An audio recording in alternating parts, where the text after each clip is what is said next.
Donc maintenant, ce qui compte, c'est de voir les propriétés générales du nombre d'états macroscopiques. Pardon, du nombre d'états microscopiques. Donc ça, c'est la sous-section 7. Donc, on va montrer que oméga de E, en fait, je vais aller tout de suite au résultat final, finalement, plutôt que de passer par ce résultat intermédiaire. Le résultat le plus important,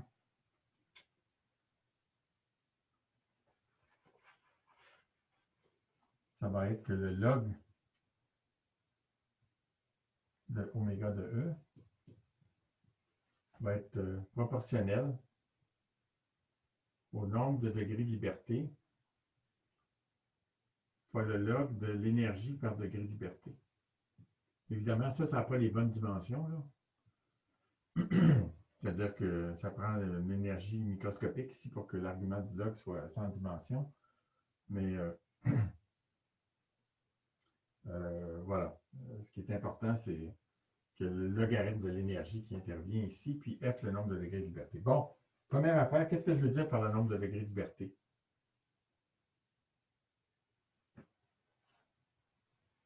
Vous vous souvenez dans un des vidéos que vous avez vu la dernière fois?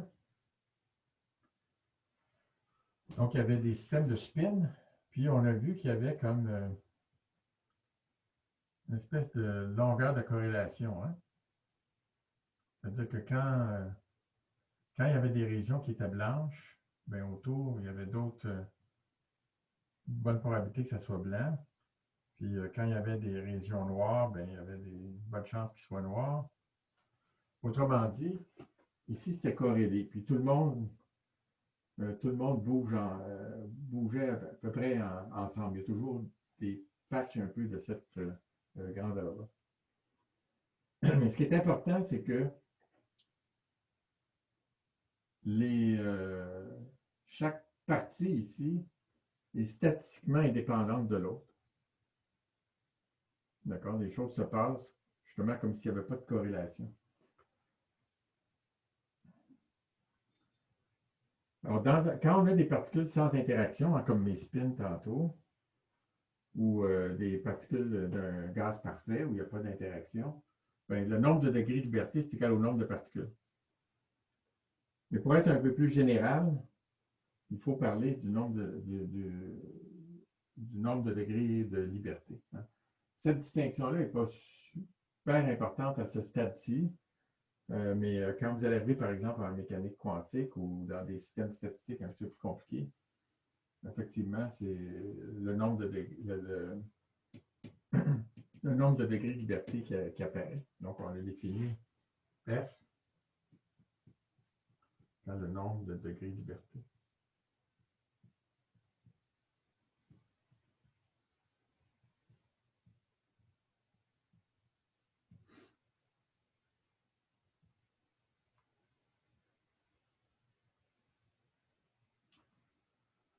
Un commentaire que je pourrais rajouter aussi ici, qui est que, vous voyez, tantôt, je parlais de système de quelque chose qui devenait indépendant du temps. Quand on a le système à l'équilibre, quand je regarde une sous-section macroscopique, les quantités deviennent indépendantes du temps. Mais une sous-section macroscopique, normalement, ça inclut plusieurs longueurs de corrélation. J'en mets juste deux, là. Dans un certain sens, même à l'intérieur d'une région plus petite, c'est comme un auto-moyennage, si vous voulez. Hein? On moyenne sur des différents degrés de liberté qui sont statistiquement indépendants quand on fait la mesure. Voilà. Alors, comment est-ce qu'on peut prouver que ça, c'est vrai ici, que le log de oméga de E, c'est proportionnel à F, log de E sur F? Ce qu'on va faire, c'est qu'on va calculer oméga de E. J'espère que j'écris pas en dehors, c'est pas correct. Oméga de E, on va le calculer comme D phi de E DE. Puis là, vous avez remarqué que j'ai laissé tomber toutes les autres variables, le nombre de particules, etc., etc. On va se focaliser seulement sur l'énergie pour le moment. Donc, j'ai laissé tomber toutes les autres variables, mais dans le fond, elles sont encore là. Alors, ici, ça, qu'est-ce que ça veut dire? Ça, c'est le nombre d'états microscopiques.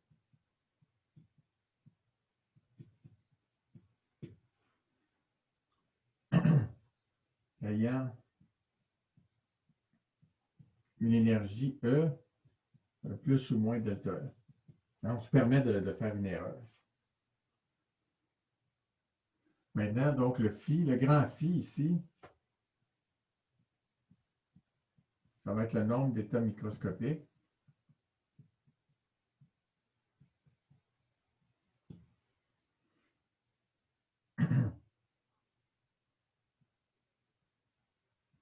Ayant une énergie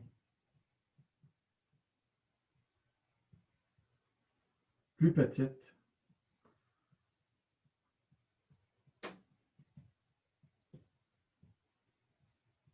que E. OK? Donc, ben, si vous voulez, on peut faire un dessin. Disons que ça, c'est quelque chose qui a une certaine grandeur, qui est l'énergie, si vous voulez. Puis, je compte tous les états microscopiques qui sont compris là-dedans. Mais ce qui m'intéresse, c'est les états microscopiques qui sont à l'intérieur de E et E plus delta E. C'est une formulation un peu abstraite ici. Là. Si vous avez des problèmes avec ça, faites-vous-en pas. Là. Mais vous voyez l'idée. Le phi, lui, il regarde tous les états qui ont une énergie plus petite que E. Puis l'oméga, lui, il regarde les états qui sont ici autour. Donc maintenant, on va utiliser la chose suivante. C'est qu'on sait que pour 1 degré de liberté, on va écrire phi 1. Le nombre d'états microscopiques qui ont une énergie plus petite que E. Si je regarde un seul degré de liberté,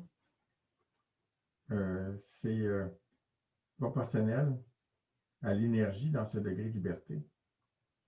Par exemple, puis l'énergie dans un degré de liberté, on va dire que c'est l'énergie totale divisée par le nombre de degrés de liberté. Autrement dit, on a dit que dans un système à l'équilibre, partout, c'était pareil partout.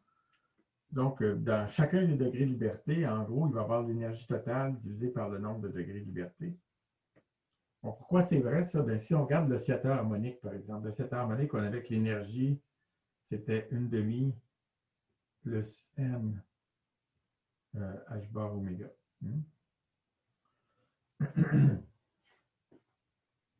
Et puis, si on regarde juste l'espace des phases pour une particule, l'espace des phases pour une particule,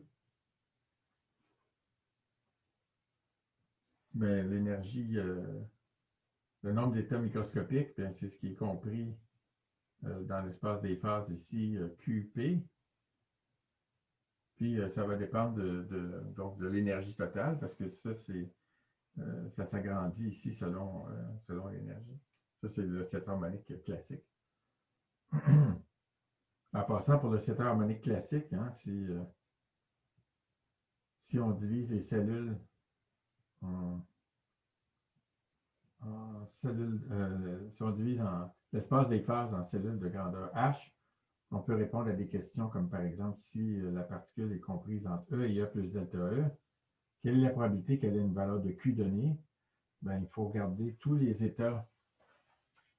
Excusez, c'est peut-être un peu pas très visible ici, là, mais donc tous les états microscopiques ici, on fait compter le nombre de petites cases.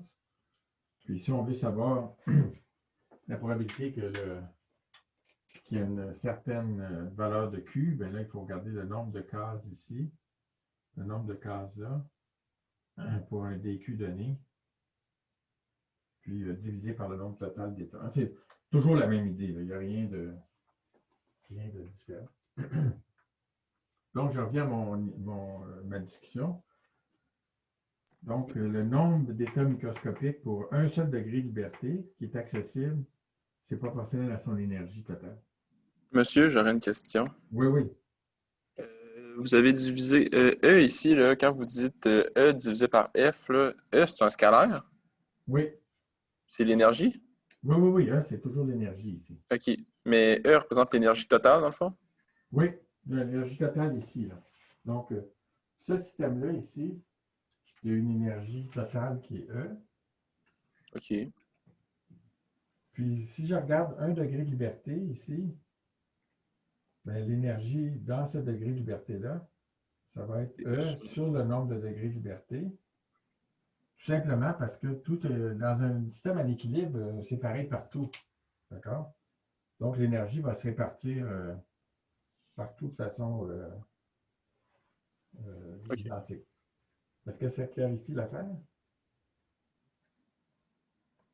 C'est bon. C'est bon? OK. Oui. Donc là, maintenant, si je veux compter, il faut que je compte ici le grand phi de E. Grand phi de E, c'est le nombre total d'états maintenant dans le système, le gros système ici. Donc, allons-y tranquillement. Supposons que j'ai euh, 3 états microscopiques ici disponibles pour ce degré de liberté-là, puis 3 pour celui-là. Mettons 3 puis 4. OK? J'en ai 3 là puis 4 là. C'est très semblable. Puis que je demande maintenant, il y a combien d'états microscopiques pour les deux ensemble? Donc, s'il y en a 3 ici puis 4 là, ça va être quoi?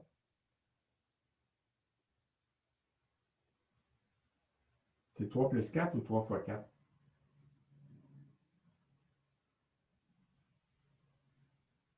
3 fois 4. Oui, c'est 3 fois 4, non? Parce que pour chacun des états ici, il y en a un là. Fait que j'ai 3 pour un état ici, 3 pour l'autre état, 3 pour l'autre état. Fait que c'est 3 fois 4. D'accord? Fait que si on admet ça, vous voyez que phi de E, ça va être égal à phi 1 de epsilon. Donc, phi 1, si vous voulez, ouais, on va l'écrire phi 1 de epsilon. Exposant, est-ce qu'on voit encore là? Oui. Exposant, oups, pas très exposant ici. Un peu pris à ne pas vouloir écrire à côté. Exposant le nombre de degrés de liberté. C'est clair? Ça va donner, on disait 3 fois 4 ici, là, donc c'est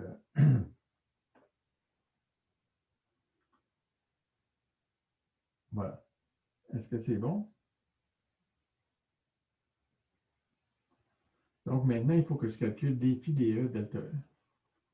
Donc, si je prends d phi dE fois delta E, mais c'est égal à la dérivée de ça, c'est.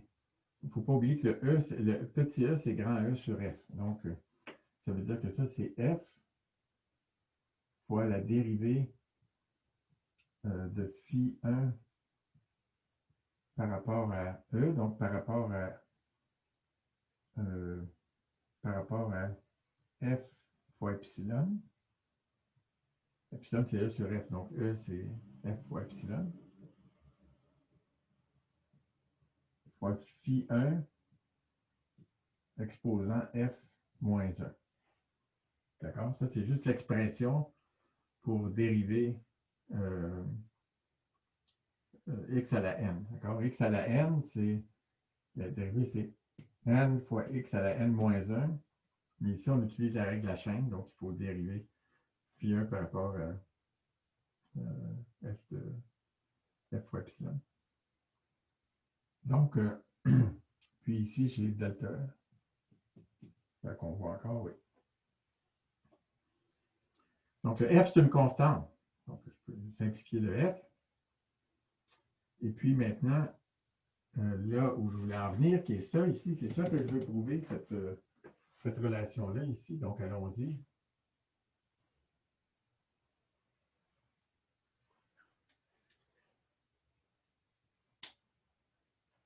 c'est ça un petit peu, mais il est en train de mourir. Donc, maintenant, si je prends le log de oméga de E, ça va être égal au log de ça, d'accord? Donc, c'est égal à log de phi1 exposant f moins 1 plus le log de delta E fois d phi1 d epsilon. Là, on a simplifié le f ici.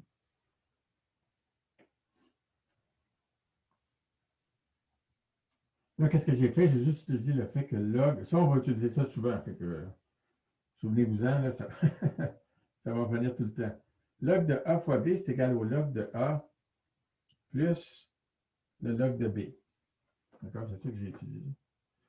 Donc maintenant, je vais utiliser le fait que le log de x exposant n, c'est égal à n fois log de x. On a déjà utilisé ça plusieurs fois, là, mais bon. Donc ça veut dire que le log de oméga de E est égal à f moins 1 fois le log de phi 1. Donc, et puis phi 1, on a dit que c'était proportionnel à E sur F. Donc, je vais tout de suite écrire ici E sur F.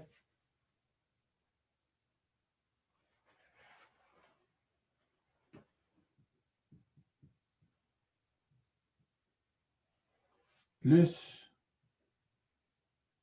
le log de delta E fois d phi 1 d epsilon. OK. Bon, là, maintenant, on va invoquer le nombre d'Avogadro. OK? J'ai 10 à la 23 ici, moins 1. Bon, on va dire que c'est 10 à la 23. Ça marche? Et puis ici, j'ai le log de epsilon. Donc, ça, c'est proportionnel à 10 à la 23. Maintenant, ici, qu'est-ce que c'est ici? Delta E, donc mon incertitude sur l'énergie, disons que c'est 1% ou un demi de 1%, c'est proportionnel à l'énergie totale, d'accord? Donc ça veut dire que le delta E, il est proportionnel au nombre de degrés de liberté. Puis défi 1 d epsilon, ben, c'est juste ici, c'est juste une constante, c'est comme 1. Donc ici, j'ai 10 à la 23, puis j'ai le log naturel de 10 à la 23. C'est égal à quoi le log naturel de 10 à la 23? Vous n'êtes pas supposé le savoir, là, mais regardez sur votre ordinateur. Donc, le log de 10 à la 23, c'est 53, log naturel. Donc là, ici, on compare 10 à la 23 avec 53. Ça va? Donc, c'est ce que je disais tantôt. L'incertitude ici qu'on a, c'est vraiment pas pertinent. Si tout ce qui nous intéresse, c'est le logarithme. Puis on va voir pourquoi c'est le logarithme qui nous intéresse tantôt. D'accord? Donc, on a prouvé ce résultat-là. Puis, qu'est-ce qu'on a utilisé sur notre système? On a utilisé qui était à l'équilibre, qui était décrit par l'ensemble microcanonique, mais puis qu'il y avait n'importe quel système macroscopique est composé de plein de sous-sections qui sont statistiquement indépendantes. Donc, ça, c'est comme une espèce de propriété émergente, si vous voulez, qui va être caractéristique de tous les systèmes macroscopiques.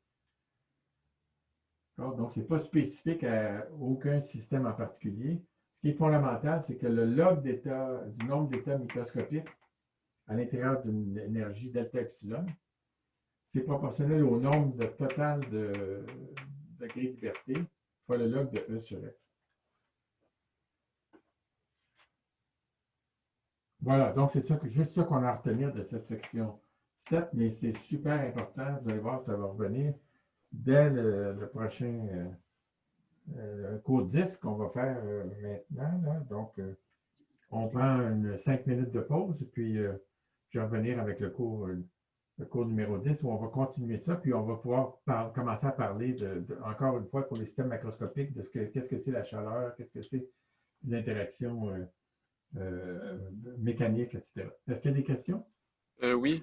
Oui. Est-ce que vous pourriez réexpliquer Le nombre d'Avogadro, là, comment vous l'avez invoqué, puis... Ben, c'est juste parce que c'est un système macroscopique, d'accord?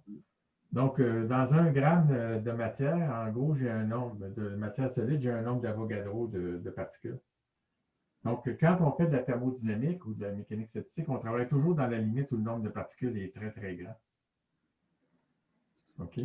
Fait que là, j'ai pris le nombre d'Avogadro, mais je pourrais prendre plutôt que d'avoir 10 à la 23 particules, je pourrais en avoir 10 à la 12 ou 10 à la 15. Ici, le logarithme parce que le nombre de. Où est-ce qu'il va intervenir le nombre de particules? Ici, il va intervenir dans mon incertitude. Ici. Mon incertitude, delta E, c'est 1% ou c'est 4%, mais en tout cas, c'est proportionnel à l'énergie totale, parce que c'est une incertitude relative. Donc, si ce nombre-là, c'est 10 à la 20 fois log, ça, c'est le log de 10 à la 20. Puis ce que je dis, c'est que ce log-là, c'est toujours minuscule par rapport à ce préfacteur-là. Un peu comme avec la gaussienne, on avait utilisé le nombre de particules ou le nombre de systèmes statistiquement indépendants pour faire un développement puis arriver à une distribution gaussienne. Ici, on va toujours utiliser ça. Le fait que F, le nombre de degrés de liberté statistiquement indépendant, est énorme. Est-ce que ça clarifie l'affaire? Oui, C'est oui, oui, bon? oui. Oui, ça aide. OK. Je vais comprendre une petite pause, 5 minutes, disons, le temps que je fasse ça, puis qu'on revient.